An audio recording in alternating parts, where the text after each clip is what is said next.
হে যুবক, যদি তুমি মানুষের কল্যাণ, সমাজের কল্যাণ, কারো কোনো উপকার যদি করতে নাও পারো, আপনা তো বান, নিজের ভালোটুকু তো করো, নিজের কল্যাণটা তো কমপক্ষে ভাবো, নিজেরে কমপক্ষে সুন্দর বানাও। আমি কে, আমি কোত্থেকে আসলাম, আমারে কে বানাইলো, আমি কোত্থেকে আসলাম, কেন বানাইলেন, আমি ফিরে যাব কোথায়। প্রতিনিয়ত দোস্ত বন্ধু আমার, বাপ আমার, যে মানুষগুলো কবরে চলে যায়, তাদেরকে কে নিয়ে যাচ্ছে? কেউ তো নিজের থেকে মরতে চায় না, আত্মীয় স্বজনও তো কারো মৃত্যু চায় না, কিন্তু একজন অদৃশ্য মালিক নিয়ে যাচ্ছে। কেন নিয়ে যায়? কেন নিয়ে যাচ্ছেন? কোথায় নিয়ে যাচ্ছেন? এজন্য প্রিয় বন্ধু, বাপ, এটা আমাদের ভাবা উচিত। তোমারে 18 বছর বয়সেই তোমার আব্বাও তোমারে বলে না, মাও বলে না, সমাজের কেউ ডাকে না।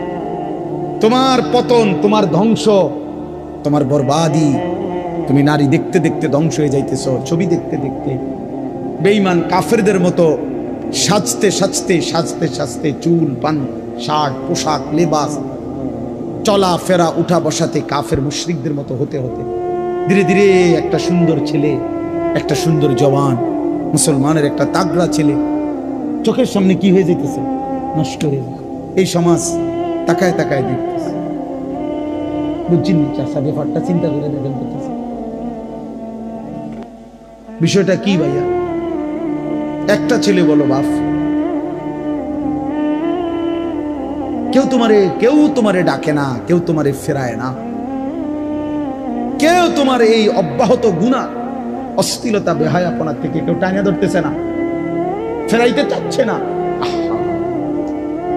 মনে হয় যেন চোখের সামনে জাহান্নামের আগুনের দিকে যাচ্ছে, ধাও ধাও আগুনের দিকে। সবাই যেন দেখতেছে, ঠিক আছে আগাও। তোমরা নিজেকে নিয়ে নিজেকে সাজাও, গড়ো। আলাইকুম আনফুসাকুম, নিজেকে মজবুত করে ধরো, নিজের ভালোটুকু করো, নিজের সৌন্দর্যটুকু বুঝো।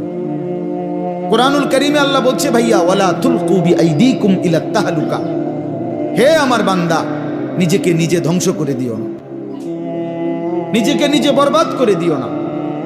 একটা মোটর সাইকেল, অনেক ছেলে পেলে, আমি প্রায় সময় বলি, আমার এতটা মায়া লাগে যে হায়, নিজে একটা মোটর সাইকেল এইভাবে চালায়, মনে হয় যেন একটা কুত্তাও এভাবে দৌড়ায় না, এত দ্রুত গতি। আহা সন্তান, অ্যাক্সিডেন্ট করলে তো তোমারই পাওটা ভাঙ্গা যাবে, অ্যাক্সিডেন্ট করলে তোমার মাথাটা ফাইটা যাবে, অ্যাক্সিডেন্ট করলে তুমি তো রক্তাক্ত হয়ে যাবে। এতটুকু ভালো যদি না বুঝে এই পাগল, এই মাতাল, কি পরিমাণ মাতাল, এ কি পরিমাণ মাতাল।